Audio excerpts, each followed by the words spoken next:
오후 되니까 바람이 부네.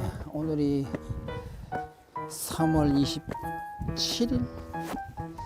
28일인가 보네. 여기 양평에 그 용문산 있는 근처에 송룡 작가 작업실을 찾아왔습니다. 조용하네요. 여기서 꼭대기라서 내려다보는 맛들이 있겠네요. 일단 한번 들어가 보겠습니다.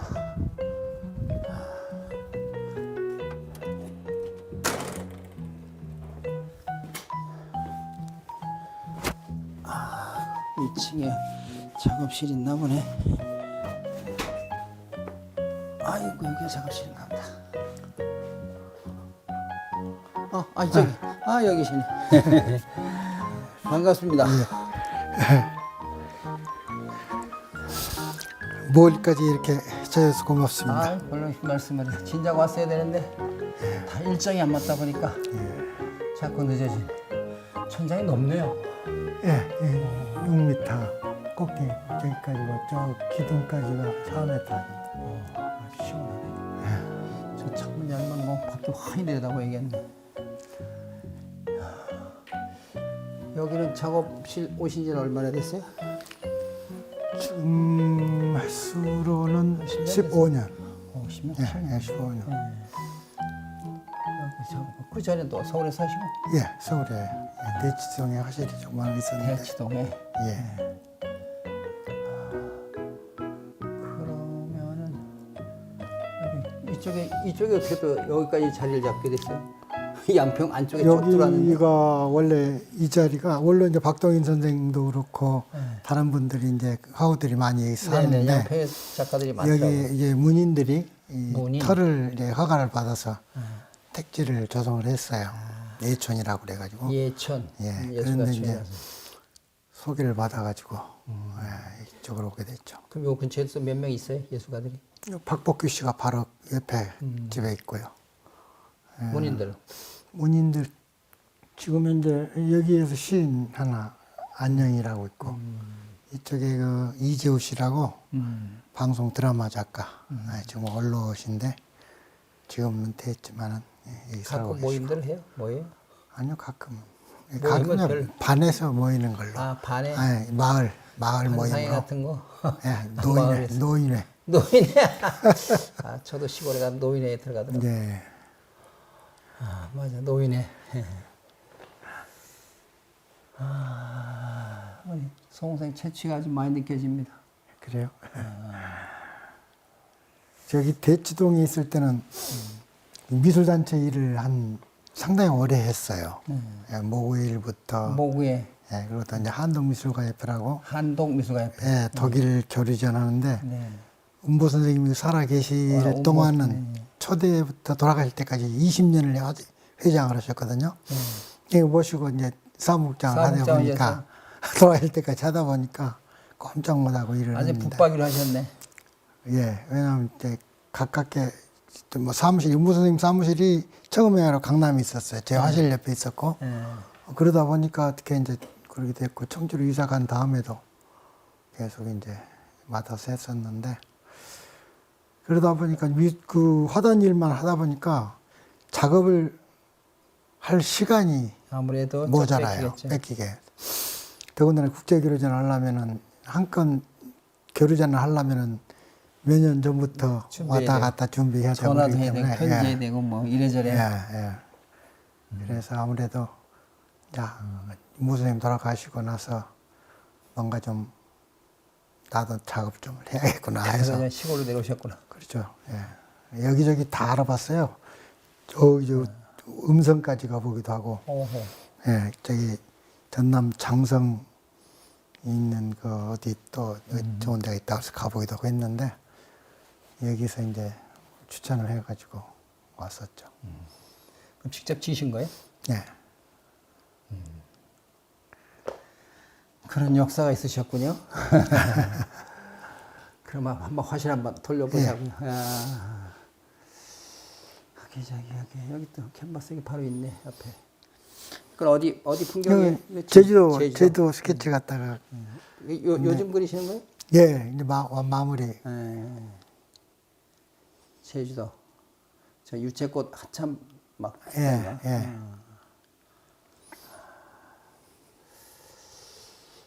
이런 그 독특한 컬러가 어두우면서 밝고 어두운 걸 잘 이렇게 대비시키는 우리 송 작가님이 이게 하나의 언어 같으네. 이 갯벌의 어떤 그런 질퍽한 색깔, 그 길, 밝은 데는 밝고. 요런 작품들이 요건 지금 요 근래 작품들이. 요거는 저 지난주에 양평 사생회가 있는데 양평 사생회. 양평 사생회 가가지고 거기서 이제 그린 거 양평 풍경이에요. 양평 사생회. 예, 여기가 이제 추읍산이라고 양평을 예, 양평을 상징하는 산이에요. 예, 그런 산이죠. 예. 사생회 요즘도 가끔 나가셔요? 월요일마다요. 월요일마다. 이제 일요일 날은 교회 가니까 못 가고. 월요일마다. 여기도 이쪽도 풍경이. 예, 여기도 사생회에 나가서 양평 풍경이죠. 전부. 양평. 양평도 그림 그릴 만한 곳이 꽤 있네요. 양평이 상당히 많아요. 전국에서 그 사생단체들이 많이 와요. 예. 저 뒤에 큰 그림들은 요건 제주도. 저거 제주도네. 예. 저게 몇 년 됐어요. 예. 요게 이제 양평에 와서 네. 첫 큰 그림으로는 첫 번째 이제 그럼 한 그림 15년 전에 15년 한 14, 한 그러니까 10년 넘었네. 예, 10년 넘었어요. 예. 2007년인가? 2006년인가 그렇게 됐을 겁니다. 주로 서울에 살 때는 풍경화를 그리면은 이렇게 멀리서 바라보는 풍경 그런 거 찾아서 그렸잖아요. 여기 와서 내가 그 풍경 그리던 그 속으로 자연 속으로 들어와서 보니까 가까이서 그린 거예요? 예, 이렇게 같이 그냥 맞대서 대화하듯이 그렇게 그리게 되더라고요. 예, 그래서 저런 그림들이 있고 저것도 양평에 와서 이제 조금씩 변해진 좀 이게 단순화된 모습이 보이네. 예. 좀 단순화된 모습이 보이네. 예. 요거는 다른 사람 그린 거 같아요. 아니요, 제 그림인데 그래요? 근데 이렇게도 좀 한 2년 동안 해봤었어요. 시도를. 저 왼쪽 그림. 네. 저렇게 단순한 것도 한 2년 하셨어요? 예. 이쪽 건 완전히 좀 추상적인 그런. 그러니까 완전히 좀 단순화시킨 작업들을 하셨네.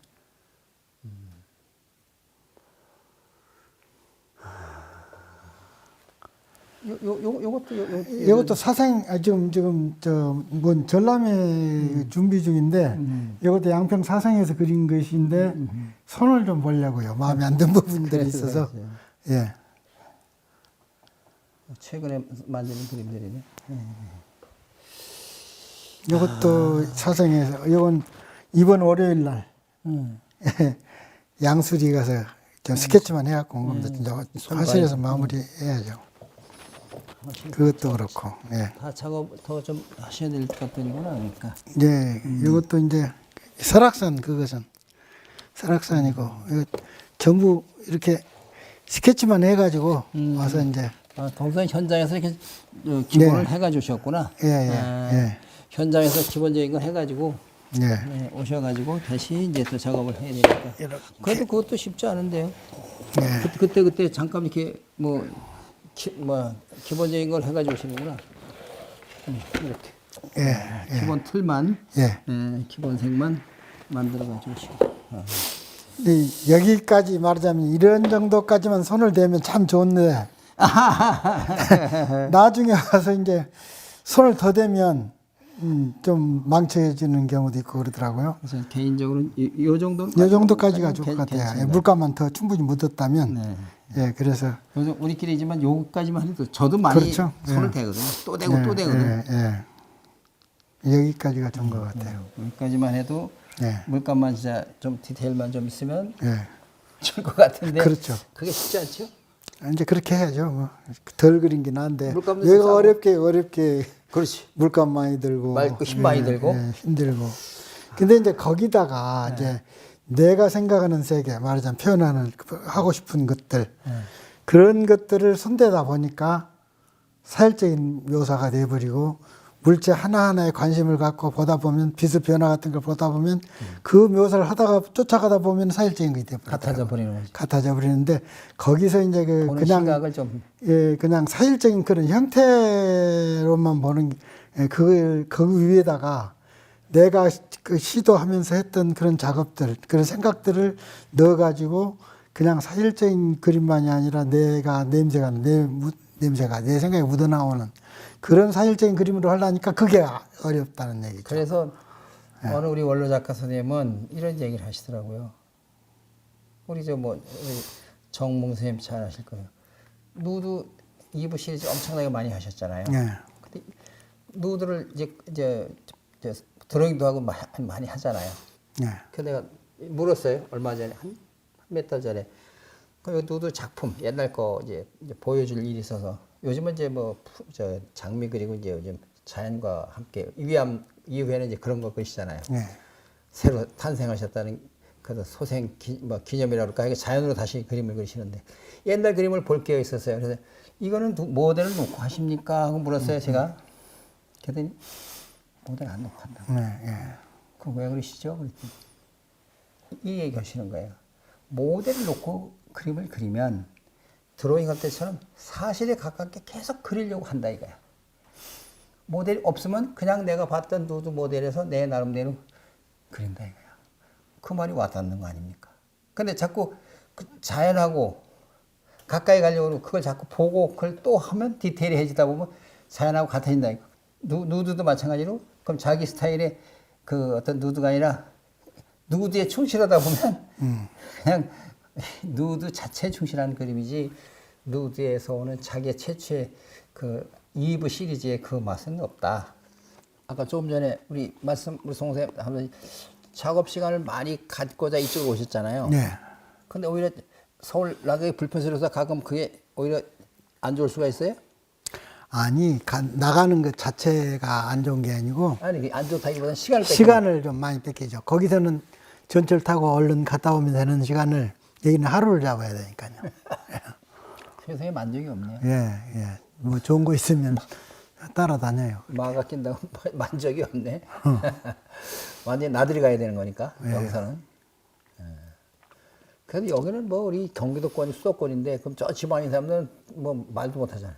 마찬가지인데 요즘은 교통이 좋아져가지고 KTX 타고 광주에서 여기 오는데 2시간 안 걸리거든요. 여기서 가면 2시간 걸려요, 시내까지요. 똑같아요. 뭐 좀 아이러니. 시간은. 아이러니. 다만 이제 즐겁게 가서 좋은 그림 보고 오면 그것도 좋은데. 요즘 시립미술관에서 데이비드 후크니 전이 열일광 하는데 저도 아직 못 가봤는데 8월 신문 보니까 8월 4일까지라고요. 예. 아직 시간 있으니까 좀 가보긴 해야 되는데 2시간 전부터 이렇게 줄 서 있대요. 그런 우리나라 그렇게 돼야 되는데. 우리나라 작가도 그런 작가가 있어야 되는데. 예, 그렇죠. 근데 우리나라 작가 중에 그런 작가는 아직 제가 기억이 없어요. 그렇게 줄 서서 전시하면 본다는 사람이. 보셨어요? 못 봤어요. 한다는 것만 알고 있으니까 8월 달이라니까 8월 달까지 한다니까. 8월 4일까지. 그러니까. 8월까지는 안 되고 7월까지. 민 선생님이 다녀오셔서 얘기를 하시더라고요. 7월까지만 가면 돼요. 8월 4일까지니까. 뭐 그 안에 가야죠. 서울 가게 되면. 근데 그걸 보면서 저도 반성합니다. 그림이 좋으면 저렇게 우리나라 사람들도 돈 내고 그냥 줄 서서 보는구나. 그럴 때마다 반성하고, 그 다음에 또 얼마 전에 어디 오케스트라일까? 예술의 전당 콘서트홀에서 했는데, 필하모니 오케스트라 왔을 때 갔더니 1,500석인가였는데 만석에 그냥 꽉 찼어요. 저도 하나 표가 있어서 이제 몇 사람씩 갔는데, 음악이 좋은 것도 좋지만 그보다 사람에 놀랐어요. 그렇게 꽉 차고 저는 우리는 그림 그리는 사람이잖아요. 그림 그리는 사람들도 아까 후크니 전처럼 이렇게 사람이 쫙 오를 수 있는 전시, 그런 발표를 나도 해야 되는데 우리 그런 거 못하지 않나. 그래서 어떤 자괴감도 들고 좀 반성도 많이 하고 음악이 귀에 안 들어오고 그런 게 더 눈에 들어오더라고. 음악만 듣고 와야 되는데. 우리나라 그림도 보면 볼만 하거든요. 이 사람들 생각이 좀 달라서 그런가요? 그렇다. 그리고 관심을 많이 안 갖고. 그래서 그렇죠. 언론 보도도 그런 전람회, 좋은 전람회, 우리나라 사람들도 좋은 작가들이 많으니까, 그렇게 해주면 관심 있을 거예요. 옛날 국전 보세요. 지금보다 더 그때 그림이 더 좋아서, 좋았다 하지보다도 더 좋아서 그런 건 아니거든요. 어차피 우리나라 작가들이 저 청년이었을 때도 참여했던 그런 전람회인데, 그때는 정말 줄 많이 섰거든요. 관심을 어떻게 갖느냐, 그리고 또 언론에서도 그런 것이 있다는 것을 이렇게 잘 해주면 관심을 가질 텐데, 우리나라 사람들이 좋아하거든요. 그림 같은 거, 음악 감상도 좋아하고 그러는데, 아마 생활 여유가 좀 그래서 그런지 없어서 그런지. 아니 좋은 전시는 이렇게 사람이 온다는 걸 이제 저도 새삼 또 느끼는 거지. 그렇죠. 우리나라도 올 수도 있다는 얘기죠. 올수 이런 있다는 것들이 자꾸 해서 좋은 걸 발견해야 되는데, 안 보고 미리 그냥 그 예단을 해가지고 안 가고가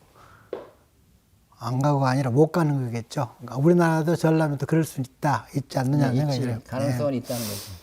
야, 충분하죠. 우리나라 작가들 외국에서 굉장히 그 호평을 받는 작가들이 많은데, 많은데,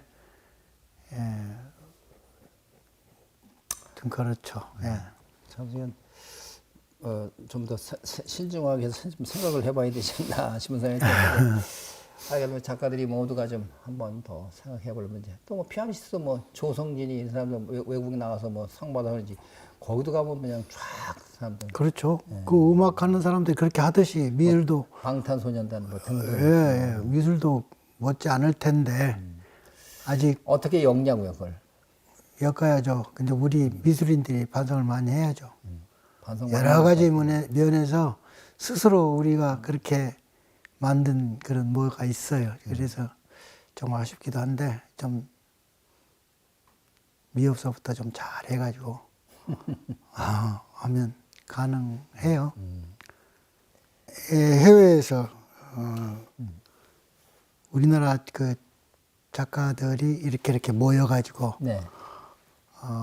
전람회를 해외에서 그룹전 같은 걸 많이 해요. 보면은 되게 타이틀이 뭐냐 하면은 대한민국 대표 작가 이렇게 해서 대한민국이 꼭 들어가고 이렇게 해서 국가 이름이 들어가고 이런 전람회란 말이죠. 그래서 거기서는 이 한국 수준이 이런구나 하고 다 전람회를 했다 이거죠. 작년엔가 거길 가서 전람회를 했더니 한국 그림이 이런 그림도 있습니까? 라고 봤던 그림하고 다르다는 얘기죠? 수준이 다르다는 얘기죠? 이제 아마 그런 뜻이겠죠. 그런 뜻이죠. 수준이 다르다는 얘기죠. 예, 그런데 왜요? 한국 그림이 다 그렇죠? 그랬더니 많은 사람들이 하는데 이번에는 좀 다른 것 같다라는 말을 들어서 전람회 나가서 하더라도 좀 잘 해야겠구나. 주선하는 사람들이 잘 해야겠구나. 개인 이름으로 가는 거에 상관은 없는 것인데. 그렇죠. 예, 어느 단체, 대한민국 무슨 단체, 무슨 작가 이렇게 가는 것들이. 자, 그런 것을 보면서, 우리나라에서 전람회도, 전람회가 참 좋기는 하고 누구든지 하면 나쁠 건 없지만, 전람회라는 게 참 어려운 것 아닙니까? 그러니까 이제 우리 송 선생님 말씀이 이제 저도 공감이 가는 게 해외 나가서 뭐 브라질 가든지 일본을 가든지 뭐 대만을 가든지 가서 몇 사람이 가면 뭐 한국의 대표 작가 뭐 5인전, 뭐 10인전 뭐 이런 타이틀을 비슷하게 붙이니까 그쪽에 있는 나라 사람들은 다 아니겠지만 한국의 대표 작가들이 왔네 하고 보는데 보니까 별말이 없더라. 뭐 이런 이미지를 자꾸 심으면 그게 이제 제살 깎아먹는 일이지. 제작자 먹는 일인데 이제 그게 별로 좋은 일이 아니다. 그런 말씀이고 저도 공감하는 얘기고. 근데 그림이 어떤 것이 좋고 아까 첫 번째 얘기가 어떤 그림이 좋습니까? 라는 말 대답 못하서 참 어려운 얘기지만 그리고 그림 그 어려운 것을 그나마라도 열심히 해서 그렇게라도 전람회를 하고 싶다는 게 얼마나 좋습니까? 그런데 그런 것이 어렵더라는 얘기죠. 정직해야지. 정직하지 못해서 그렇지. 그렇죠. 자기는 모르는데. 모를 리는 없어요. 알까요? 그러면 그렇죠. 자기가 자기 자신을 그렇게도 모른다면 예를 들면 내가 한국의 대표 작가라고 하고서 한 10명이 가서 뭐 프랑스에 전시했다. 과연 내가 한국의 대표 작가가 되는지 안 되는지 그 자기가 모를까요? 양심은 알지. 아는 사람은 아는 기획자가 이렇게 붙이자고 그래서 그런 경우는 있을 수도 있겠지. 기획자가 이래 좋습니다 하고 뭐 그러겠죠. 뭐 마지 못했다. 기획자가 붙이겠죠. 뭐 어쨌든 간에 그건 정직하지가 못한 거고. 그다음 이제 또 하나 그런 얘기 하시니까 프랑스에서 그 전시하는 것 때는 경적 하나 쓰려고 어떻게 하냐면 프랑스 루브르 있잖아요. 네. 루브르 뭐 초대전 이래갖고 이력서에 있는 거 가끔 접해요. 이제 우리 잘 아는 우리 저 뭐야 우리 전업 작가가 프랑스에 있는데 뭐라 그러냐면 아유 그건 지하에 가서 그냥 누구나 돈 내면 다 하는 거예요. 그런 전시라 이거야. 루브르에서 정말로 뭐 했다고 그 사람을 초대해서 뭘 해 하기는 그게 얼마나 우리 저 뭐야 뻥친 거잖아요. 뻥친 거. 그런 이유가 한두 개가 있네. 그걸 일반 시민들은 모르고 프랑스 가서도 전시하고 이랬네. 이렇게 생각한다 이것이. 그러니까 우리 전문가들끼리는 보면 다 아는데 비전문가들은 그게 사실이냐 그렇게 생각하죠. 외국도 마찬가지겠지만 그렇게 그건 정수성이 없는 거잖아요. 사기치는 거지. 지하에서 상업화랑들이 갤러리에서 돈 내고 하는 거란 얘기죠. 그걸 갖다가 루브르라는 말을 붙이니까 뭐 루브르 하면 다 사람들이 프랑스 루브르 뭐 에펠탑 그러면 다 상징적인 거에다가 더군다나 미술관 쪽에서 거기서 뭘 초대했다? 말도 안 되죠. 정확하게 표현도 안 하면서 그렇게 하는 거지. 일부러 그렇게 하는 거지. 자, 그 얘기는 뭐 우리 가족에게는 뭐 본질적인 얘기는 아니지만 그런 유사한 일들이 많이 있어요. 앞으로 우리 송 선생님 뭐 작업을 이제 뭐 단순화시키는 작업을 하실 생각이 있으신가 아니면 무슨 어떻게 그래도 뭐 이제 생각을 가지고 이제 작업을 하실까요? 그동안의 작업을 이제 정리해서 어떤 방향으로 가시겠다 그런. 그렇죠. 예, 예. 그러긴 근데 탄탄한 그 작업들이 있잖아요. 그렇죠. 근데 이제 그 작업을 계속 이제 시도를 해보는데 어떻게 하냐면은 내가 지금 하고 싶은 것은 내가 원래 그림 그릴 때 풍경을 그리든 뭘 그리든 인물화도 마찬가지지만은 분위기 표현이거든요. 네, 결국은 분위기 표현인데 그 분위기를 어떻게 더 잘 살려낼 것인가. 더 내가 생각한 대로 더 극대화시켜서 이렇게 표현할 수 있는 방법이 뭔가를 이제 연구를 해보는 거죠. 그래서 이렇게도 해보고 저렇게도 해보는데, 지금까지 해왔던 것들을 말하자면 이제 쉽게 설명하면, 이게 없으면 더 분위기가 더 좋을 것 같다. 저것이 더 크게 더 옆에 다른 것에 비해서 그런 것들이 더 강조됐으면 더 좋겠다. 이런 생각을 해보면서 이제 맞춰가는데, 그러려면은 지우기도 하고, 빼기도 하고, 단순화시키기도 하고 해봐야 할 거 아니에요? 그런 작업을 조금씩 하죠.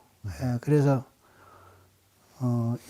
이런 것도 나무가 하나 있다. 잎사가 있고, 가지가 있다. 네. 그거 다 털어버리고, 그것이 갖고 있는 형태, 옆에 나무와 어떤 관계, 어떤 모양으로 서로 이렇게 어울려서 있는가. 이제 이런 것들을 생각하면서 이제 그려야 되는데, 캔버스 내에서 형태나 색채나 이런 것들에 대해서 변화로 그 표현될 수밖에 없겠지만은 그것보다는 그 사물이 갖고 있는 내가 지금 소재로 선택한 물건들이 그것들이 어떤 관계로 어떻게 해서 이런 분위기를 만들었는가를 내가 찾아내고 싶다는 얘기죠. 결국은 그 대상력이나 말하면 그 묘사력이나 이런 것은 어느 형태를 자기가 그리고 있는 어떤 대상의 형태를 갖다가 만들기 위한 것인데 사실적으로만 그린 거 형태를 설명하는 것이 아니라 자기 생각을 더 구체적으로 형상화 시킬 수 있는 그런 능력이 대상이단 말이죠. 네, 그거에 플러스가 돼야 되는 거죠. 그렇죠. 그러니까 그런 데다 이용해야 되는 그렇죠. 그런데 서투른 사람이 그려서 이제 전부 그렇다는 건 아니지만 서투른 사람이 그려도 그 대상은 안 했지만 지금까지 살면서 눈으로 많이 습득된 그런 감각, 그런 것이 있단 말이죠. 손으로 연마는 안 해서 그 기술은 없지만 볼 수는 있고 느끼는 것은 있으니까. 그래서 어느 정도 그림 그려서 그린다면은 자기가 그리려고 할 때 그런 자기 그것이 정말 정직하게 최선을 다해서 이렇게 꾸밈 없이 이렇게 그리는 그 모습에서 그 자국에서 그림이 좋게 그런 모습 나타나면 기가 아주 출중한 사람이 그린 것보다 더 좋은 점이 보일 수가 있다는 얘기죠. 그래서 이제 제가 생각하는 것이 바로 그것이다. 그래서 저거에다 그걸 플러스해서 어떻게 그려볼까. 오늘 얘기한 주제는 구상 작가가 특히 이제 어느 순간을 뭐 꽃을 봤든 맨드라를 봤든 그 순간의 본 느낌을 그대로 화폭에 담았는데 그게 그대로 유지해야 되는데 하다 보면 더 손을 많이 대다 보면 좀 원래 분위기를 좀 못 가져가는 그런 아쉬움이 있다는 말씀. 그렇죠. 묘사로 끝나버리면 안 되니까. 그래, 그린 사람이 가다 보면 묘사로 끝나버립니다. 그러니까 내가 입을 어떻게 내가 뭘 그릴 것인가라고 생각을 해서 그리면 그렇게 되죠. 그런데 그냥 단순히 생각 없이 어느 걸 하는 맛있게 사일적으로 그려야겠다 한다면 사일적으로 그릴 수밖에 없죠. 그렇죠. 그건 뭐 목표가 그런 거니까. 그렇죠. 목표가 근데 그러니까. 그렇지 않았는데 이제 예, 그런데 나중에는 그렇게 돼버리는 경우가 있죠. 그러니까 자꾸 그한테 뺏겨. 임직 선생님 그 전에 무슨 말씀하셨냐면 선생님이 여기가 이렇게 고무장갑 끼니까 까말 정도로 사생을 했어요. 파레트를 끼고 야외에서 그리면 여기만 타잖아요. 햇빛에. 그렇게 열심히 그리셨는데 나중에는 캔버스 안 갖고 다니시더라고요. 그리고 스케치북만 이렇게 갖고 다니시고 크레파스나 물감 수채화 같은 거 해서 이렇게 단체로 그리시고 그러십니까? 하니까 임 선생님도 그렇게 살짝 묘사하는 사람이 아니거든요. 그런 분이 아닌데 아무래도 저 아름다운 저 자연한테 대상에 내가 자꾸 굴복을 해. 안 돼, 내가. 그러니까 아예 싸우지 않기로 가서 내가 원하는 것만 이렇게 와서 작업실에서 그린다는 얘기예요. 거기서 그대로 그 멀리서 그대로. 그 인물 안 보고 인물화 그린다는 사람은 똑같은 얘기죠. 그래서 그런 거는 우리가 좀 마음속에 많이 가지고 있어야 될 작가들의. 우리가 너무 그 연습을 많이 해요. 말하자면 공부를 너무 많이 해. 무슨 공부를? 예를 들어서 풍경을 그린다. 저 풍경을 통해서 내가 지금 하고 싶은 내가 저기서 찾은 것을 하나 그려야 되는데 저걸 그리는 저 대상을 그리는 묘사 연습만 너무 많이 해버린 거예요.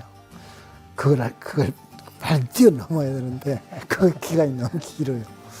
그래서 그걸 탈피하려고 이렇게도 그려보고 저렇게도 해봤는데 그게 참 어렵죠. 우리 작가들이 그런 과제를 안고 우리 같이 이 방송을 들은 분들이 공감하면서 뛰어넘는 더 좋은 그림을 그릴 수 있는 작가가 되기를 바라면서 성쌤은 이렇게 뭐 이런 그림을 어떻게 그리게 된 동기 이런 걸 묻는 것보다 오히려 더 실질적인 그 작가 생활에 도움이 되는 서로의 얘기가 아니었나.